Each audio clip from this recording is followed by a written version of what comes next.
Dia bermain kartu dan terus kalah. Setelah memakai kacamata baru sadar. Ada kartu yang terbuat dari simbol. Sambil memegang korek api, ambil kartu itu. Saat ambil kartu, Paman bertanya dengan keras. Kenapa hilang banyak kartu? Dia menyuruh semua orang untuk mengangkat tangan mereka lalu bangkit dan menari. Setelah memeriksa sebentar, menyuruh Dei untuk membeli setumpuk kartu baru. Kemudian dengan mudah menyerahkan kartu itu ke Degi. Keesokan harinya paman ini datang lagi. Ketika dia masuk, dia melihat bahwa kursinya sudah diatur. Ternyata ada yang memasang kamera di belakang kursinya. Tuan Wang Ri melihat langsung mengetahui. Mengatakan itu terlalu panas dan kering di sini. Setelah mengatakan itu, mengeluarkan pelembab udara.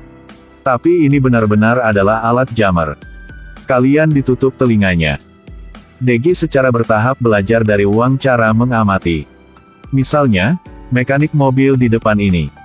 Ketika bersiap untuk menipu, dia akan sedikit mengernyit. Buktikan bahwa dia berbohong. Ketika dia berbalik, dia melihat seorang wanita cantik datang untuk memperbaiki mobil. Muridnya sangat terbuka.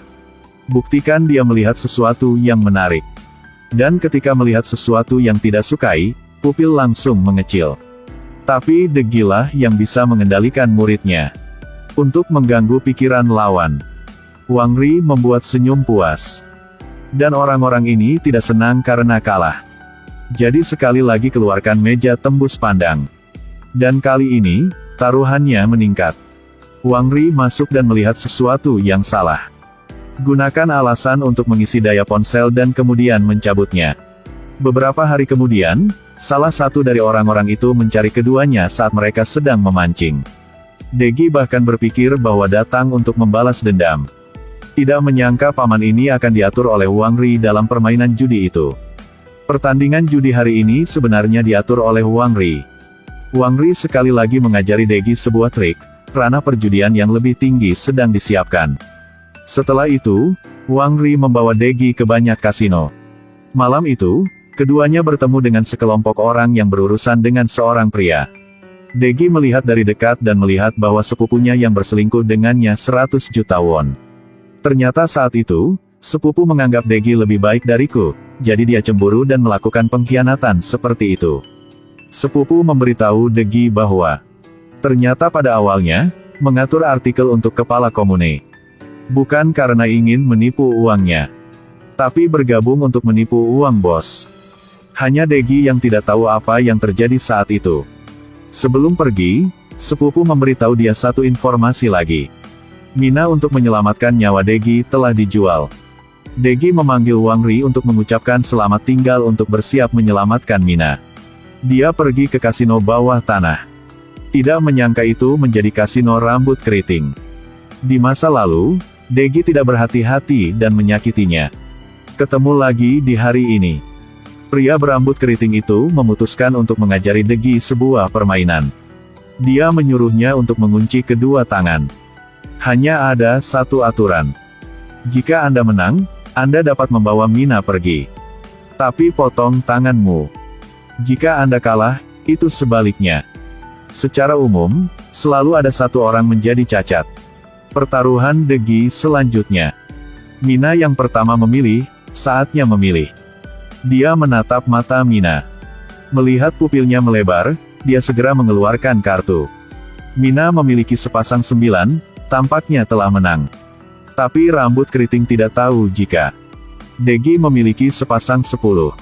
Rambut keriting membuang pisaunya, Degi tak segan-segan mengambil pisau dan menusukkannya di tangannya. Bukankah pemenangnya ditusuk? Tangan siapa yang ditusuk, pemenang berhak melakukannya. Apakah menurut kau itu tidak cukup buruk? Degi angkat dan tikam dia lagi, Mina bantu dia mencabut pisaunya. Kemudian ambilkan sebatang rokok untuk setiap orang. Pada saat rambut keriting datang untuk menghentikannya, Degi secara tidak sengaja mendapatkan kertas payudara padanya.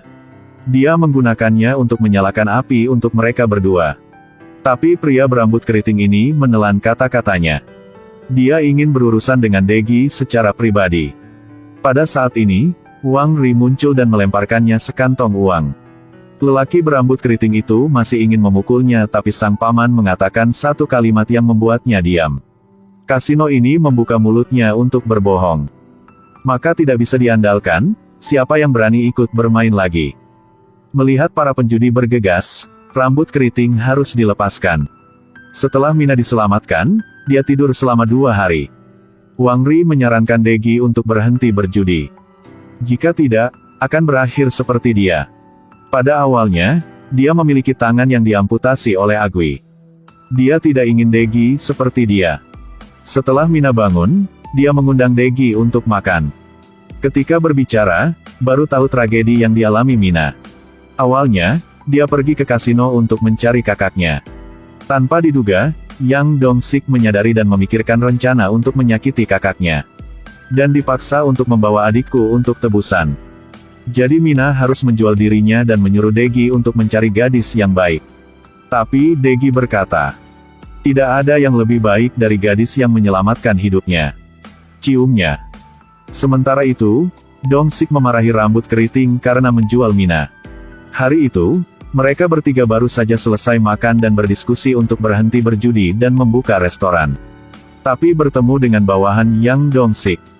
Begitu dia bertemu dengannya, Degi dirobohkan. Wang Ri membawa Mina berlari lewat jalan lain. Hasil tidak sengaja memasuki wilayah geng. Tidak berpikir bahwa begitu banyak orang bukanlah lawannya. Mina melemparkan batu bata, langsung dihindari olehnya dengan ringan. Tanpa diduga, yang terakhir ditangkap olehnya dan dilemparkan langsung ke arahnya. Wang Ri karena untuk menyelamatkan Mina mendorong si pembunuh menuruni tangga. Sebelum dia meninggal, Wang Ri menasihati Degi bahwa setelah menyapi judi, jatuh cinta dengan sungguh-sungguh. Beberapa hari kemudian, Degi memutuskan untuk menggunakan keberanian yang diajarkan Wang Ri kepadanya. Untuk mulai membalaskan dendam. Gadis cantik yang menawan ini sedang melakukan trik. Tapi orang ini tidak bisa dimancing. Tapi segera bangun untuk melihat para tamu pergi. Gadis pertama kali diperlakukan seperti ini. Tapi keesokan harinya, pria itu berkeliaran di jalanan lagi. Ternyata sebelum dia pergi, dia menarik ikat pinggang pria itu. Dan begitu saja, sabuk itu dilengkapi dengan alat pelacak. Degi, untuk membalaskan dendam gurunya, dengan sengaja mencari kepala desa. Kelompok Degi telah menemukan brankas emasnya. Ada setidaknya 10 miliar won di sini. Kelompok itu mengambil setengahnya, setengah lainnya melaporkannya ke kantor polisi. Karena itu, Yang Dong-sik tidak punya apa-apa lagi. Setelah kejadian itu selesai, dia pergi untuk berbagi uang dengan kepala desa. Setelah melihat Mina, kepala Yu merasa cemburu. Setelah Degi berkata berbisik di telinganya. Kepala desa Yu telah mengubah wajahnya. Dia mencari Yang Dong-sik yang terbaring di pinggir jalan. Jika dia tidak bisa memiliki Degi, maka dia akan menghancurkannya dengan Dong-sik. Yang Dong-sik menculik 2 saudara Degi. Bao Degi membawa uang untuk menebus orang. Untuk menghindari lawan terbalik, Degi masukkan bensin ke dalam koper. Dong-sik bahkan lebih tegang, menuangkan bensin ke mereka berdua. Pada akhirnya, keduanya memutuskan untuk berdagang di tengah. Setelah menerima 2 teman, pembunuh itu mengambil pisau dan menikamnya dengan keras, tetapi tersengat listrik oleh Degi dan pingsan. Dedek Dental and Implant Center. Mereka semua bergegas memadamkan api. Degi menggunakan momen itu untuk melarikan diri. Saat memadamkan api, Dong-sik mencoba membukanya dan ternyata itu kertas putih. Yang Dong-sik marah dan pergi. Dia tidak memiliki SIM, tetapi Mina masih mencoba untuk pergi dan akhirnya memotong Yang Dong-sik. Pada saat grup sedang bersenang-senang, lalu Dong-sik lewat dari samping. Dia mengambil uang di bagasi mobil. Mina mengalami keguguran setelah ditabrak. Yang Dong-sik membagi sebagian uang itu kepada kepala desa. Kemudian ambil sekantong uang dan bersiaplah untuk melarikan diri. Tetapi dipukuli oleh orang-orang yang mengatur pelarian. Ternyata kepala desa Yu ingin menelan semua uang Yang Dong-sik. Orang-orang ini melihat seorang gadis memegang sekantong uang sehingga mereka menjadi serakah. Pada saat ini kapak menyentuh tanah. Ternyata kepala desa Yu telah mengatur rambut keriting untuk ikut. Rambut keriting mengeluarkan botol air dan bersiap untuk merayakannya dengan kepala desa Yu. Dia tidak menyangka bahwa dia akan dibius oleh pria berambut keriting itu. Jadi kepala desa Yu terlempar ke pinggir jalan. Keesokan harinya, Yang Dong-sik terbangun di tempat sampah. Pada saat kepala desa Yu mengemasi barang-barangnya dan hendak melarikan diri. Lalu Yang Dong-sik datang mengancam untuk bertanding. Dan yang berambut keriting saat ini sebenarnya adalah cucu Agui, salah satu dari 3 penipu besar Korea. Agui segera tahu bahwa uang ini tidak bersih. Dan memotong koper, tentu saja ada alat pelacak. Degi dengan cepat yang pertama muncul, bersiap untuk menemukan Yang Dong-sik untuk balas dendam. Yang Dong-sik pergi ke sana juga. Kemarilah kau bajingan, tenanglah. Pada saat ini, telepon Agui berdering. 5 menit kemudian hubungi saya. Saya tidak menjawab telepon, jadi saya meminta teman-teman untuk datang ke sini. Agui menyarankan itu, sekarang yang ada di atas meja. Jadi mari kita mainkan satu game. Jika tidak bertaruh dengan uang, bertaruhlah secara online. Agui menggantikan cucunya untuk berperang. 1 miliar setiap orang. Jika uang tidak cukup, bawa 1 orang lagi. Jika kalah, pergi ke neraka bersama-sama. Setelah 5 menit, telepon itu dipanggil lagi. Agui tidak mengangkat telepon. Pihak lain menutup telepon, suaranya datang dari bawah. Kakak Mina melihat ini dan menyetujui pertaruhan ini. Saya belum pernah melihat pertarungan kartu seperti ini. Setiap orang harus menanggalkan pakaian mereka, untuk menghindari kecurangan. Jika berani berbohong dalam pertandingan ini, maka hanya ada satu tujuan untuk orang itu. Kelayakan untuk masuk meja adalah 100 juta won. Itu sebabnya kepala desa Yu ditangkap oleh Yang Dong-sik sambil menunjuk kontrak penjualan tubuhnya seharga 100 juta. Pada hari bersalju lebat, rombongan Degi 3 dan Yang Dong-sik, kepala desa, pergi ke rumah Agui bersama. Dan mulailah pertaruhan hidup dan mati ini. Yang Dong-sik tahu bahwa keterampilan berjudi tidak sama dengan Agui, Degi. Jadi saya menawarkan untuk melepas pakaian untuk memukul. Dengan begitu tidak ada kecurangan. Kepala desa Yu memiliki ada syarat. Menggunakan kartu yang dia bawa, dia khawatir kartu orang lain telah dirusak. Semua orang membuka tes untuk memeriksa, tidak masalah. Permainan telah resmi dimulai. Tidak lama setelah itu dimulai, kepala desa Yu memberi isyarat kepada Degi bahwa kacamata Yang Dong-sik bermasalah. Degi ingat ajaran Wang. Mata bajingan super berbeda dari mata orang normal. Jika ingin melihat sesuatu, maka akan melihatnya. Degi melihat dari dekat kartu itu, tentu saja dia melihat kartu semua orang. Dan Agui memiliki 1 kartu 4 dan 1 kartu 5. Jelas tangan yang kalah ternyata menjadi pasangan 4, saat dibuka. Yang Dong-sik tiba-tiba menatap Agui. Lalu Agui memanggil semua pengawal. Dan buka kartu semua orang di depan mereka. Kemudian beritahu mereka skor mereka. Agui adalah pemain veteran. Faktanya, sudah melihat masalah dengan semua pekerjaan rumah dan kacamata. Kepala desa Yu diseret keluar, sisanya melanjutkan.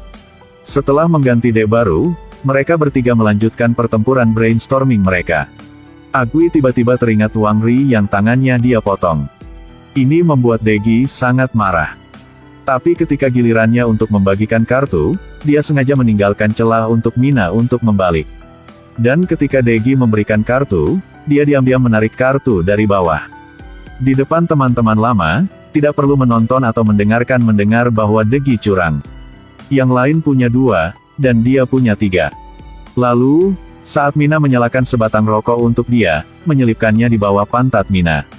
Jangan menyentuhnya, jika tidak ingin tangan dipotong. Agui mulai membalik kartu. Miliknya adalah sepasang 9, dan milik Yang Dong-sik adalah sepasang 9.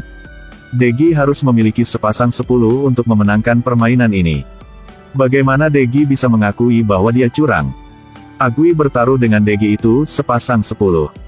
Dong-sik bertaruh bahwa ada kartu di celana Mina. Semua telah taruhan. Degi juga terpaksa dan harus bertaruh semua. Ketika membuka, semua orang membeku. Hanya 1 lembar 10. Inilah yang diajarkan Wang Ri kepada Degi ketika dia masih hidup. Terkadang lajang bisa menang sepasang kartu 10. Agui sekarang telah kalah. Sekarang hanya Dong-sik yang tersisa. Dia percaya bahwa ada kartu di celana dalam Mina. Mina melepas celana dalamnya di depan semua orang. Yang Dong-sik kalah total, tidak ada yang tahu kemana perginya kartu itu. Tapi sebenarnya mereka sudah mendiskusikannya sebelumnya. Sama seperti terakhir kali, lepaskan baju saat bermain. Perlu menyembunyikan satu kartu. Bagaimana caranya? Tentu saja, makanlah. Bagaimana bisa memakannya? Sulit untuk menyingkirkannya. Tidak ada yang tidak bisa dimakan oleh penipu. Tidak ada yang mengira bahwa Degi akan menelan kartu itu ketika dia mengambil bir untuk diminum. Pada saat saudara Mina memindahkan uangnya, rambut keriting gak tahan lagi. Tinggalkan uangnya, tidak boleh bawa kemana. Tanya Paman Agui apa yang harus dilakukan, jadi Agui juga punya dendam terhadap Paman Degi. Agui menyuruh rambut keriting Di untuk mengambil satu tangan. Tembak. Apakah nama Agui sudah tidak dibutuhkan lagi? Tembak. Sebuah tembakan terdengar, tangan pria berambut keriting itu tertembak. Ternyata kakak Mina membawa pistol. Pada saat saudara laki-laki Mina memegang kendali. Kemudian Yang Dong-sik mengambil kapak di tangannya dan mulai bermain. Mati tidak mati, biar gue bunuh kalian. Setelah Yang Dong-sik mematikan lampu, suara tembakan terdengar. Yang Dong-sik kehilangan nyawanya. Dan saudara laki-laki Mina juga terkena peluru. Kakak Mina saat itu mengkhianati Degi dan adiknya di depan Agui. Ambil semua uangnya. Meskipun saudara perempuannya memanggil namanya, dia masuk ke mobil dan meninggalkan tempat itu. Keesokan harinya, berita melaporkan bahwa seorang pria melemparkan 1 juta won ke jalan. Kemudian di dekatnya, polisi menemukan tubuhnya. Kakak Mina meninggal karena kehilangan banyak darah. Hingga Mina memeluk abu kakaknya dan menangis kesakitan. Kemudian mereka menerima bingkisan. Itu adalah surat yang dikirim oleh saudara untuk Mina. Ternyata dia tidak mengkhianati mereka berdua. Ini semua tentang membuang uang ke jalan sehingga Agui tidak akan mengganggu mereka berdua lagi. Dan kakak Mina segera mengubur 2 kantong besar berisi uang di bawah pohon untuk mereka berdua. Jadi, keduanya menggunakan uang itu dan memulai hidup baru. Pada akhirnya, Degi berhenti berjudi dan mulai hidup bahagia dengan Mina.